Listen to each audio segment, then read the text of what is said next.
नमस्कार मित्रांनो, माझ्या चॅनलमध्ये आपलं सर्वांचं स्वागत आहे। पार्वतीस तिच्या तपाचरणाने श्री गणेशाचे वरदान लाभले। गणेशाने मी तुझा पुत्र बनून लवकरच नवा अवतार घेणार आहे असे तिला पूर्वसंकेत दिले। या सर्व गोष्टी सगळ्यांनाच सुखवणाऱ्या होत्या, कारण जे ऋषी मुनी ज्ञानी योगीजन देवदेवता गणगंधर्व होते ते सर्व जाणून होते की सिंधुसुराचा शेवट हा गणेशाच्या हातूनच होणार आहे। मात्र त्यासाठी प्रत्येक गोष्ट ही पूर्वनियोजनाप्रमाणे घडून येणे आवश्यक होते। श्री गणेश बालक रूपाने आपल्या पोटी जन्म घेणार आहे हे शुभवार्ता पार्वती सुखावून गेली होती। भाद्रपद शुद्ध चतुर्थीच्या दिवशी देवी पार्वती आपली श्री गणेश नित्योपासना करीत असताना एक अद्भुत घटना घडली। पार्वतीने नेहमीप्रमाणे शाडूच्या मातीची एक सर्वांग सुंदर अशी गणेश मूर्ती तयार केली। त्या मूर्तीचे तिने मनापासून षोडशोपचार पूजा केली। श्री गणेशास प्रिय असलेल्या मोदकाचा नैवेद्य दाखविला। त्याला प्रिय असणाऱ्या दुर्वा आणि शमीचे पाने त्याच्या सिद्ध नाममंत्रोच्चारासहित श्रीचरणी अर्पण केली। इकडे पार्वतीची भावपूजा संपूर्ण होत आली, तिकडे त्या गणेश मूर्तीने एका बालकाचे रूप धारण केले। ते बालक आई आई अशा हाका मारीत पार्वतीस येऊन बिलगले। पार्वतीने त्या सुंदरशा बालकाला आपल्या जवळ घेतले। तिने त्याला जवळ घेताच पार्वतीच्या कानी शब्द पडले, ए माते, दिल्या वचनाप्रमाणे मी तुझा बाळ होऊन तुझ्या समोर आलो आहे। तुझ्यासारखी माता अन भगवान शंकर हे मला पितास्थानी प्राप्त झाल्याने मी धन्य झालो आहे। माते, तुम्ही सर्वजण आता पूर्ण निर्भय व्हा। त्या उन्मत्त सिंधुरासुराच्या वधासाठीच मी अवतार धारण केला आहे। इकडे हे असे शब्द तिच्या कानी येत होते, तर तिकडे ते छोटे छोटे बालक भुकेने रडत होते। त्याला तसे रडताना पाहून पार्वतीने त्यास चटकन उचलून घेतले, आपल्या छातीस लावले। ती त्यास अमृतपान करू लागली।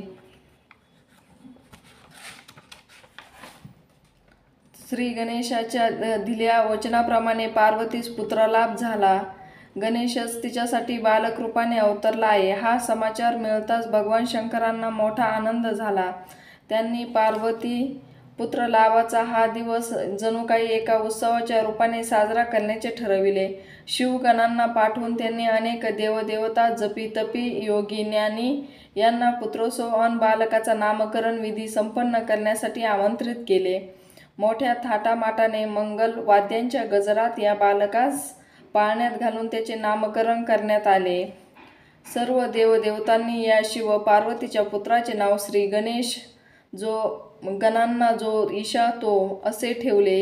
याच शुभप्रसंगी ऋषीवरांनी नवजात बालकाची जन्मपत्रिका मांडून त्यांच्या संदर्भात जे भाकीत वर्तविले।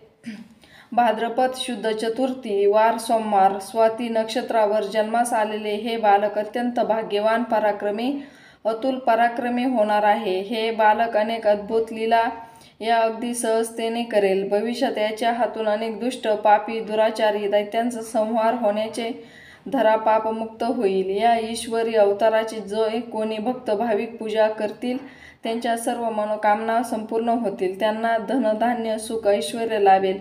श्री गणेशाच्या कृपेने त्यांच्या नर जन्माचे सार्थक होईल। पार्वती पुत्राचे हे भविष्य ऐकून सर्वांनाच मोठा आनंद झाला। सर्वांनी नवजात बालकाला अनेक शुभाशीर्वाद दिले। गंडकी नगरात गणेशाचा जन्म होताच तिकडे त्या सिंधुरासुरास मात्र अनेक अशुभ शकुन घडून लागले। त्याच्या कानी अशी वाणी घुमू लागली की, हे दुष्ट, पापी, दुराचारी सिंधू दैत्या, तुझा शेवट आता जवळ आला आहे। तुझ्या नाशासाठी श्री गणेशाने शिव पार्वती यांच्याकडे एक बालक रूपाने अवतार घेतला आहे। ते बालक भविष्यात तुझा विनाश करेल। ही भविष्यवाणी ऐकून सिंधू दैत्य थोडा सावध झाला। त्याने या शिव पार्वती नंदनास तो लहान असतानाच त्याचा नाश करण्याच्या योजना आखायला सुरुवात केली। व्हिडिओ ऐकल्याबद्दल धन्यवाद आणि पुढील बालगणेशाच्या लीला ऐकण्यासाठी चॅनलला लाईक आणि सबस्क्राईब नक्की करा।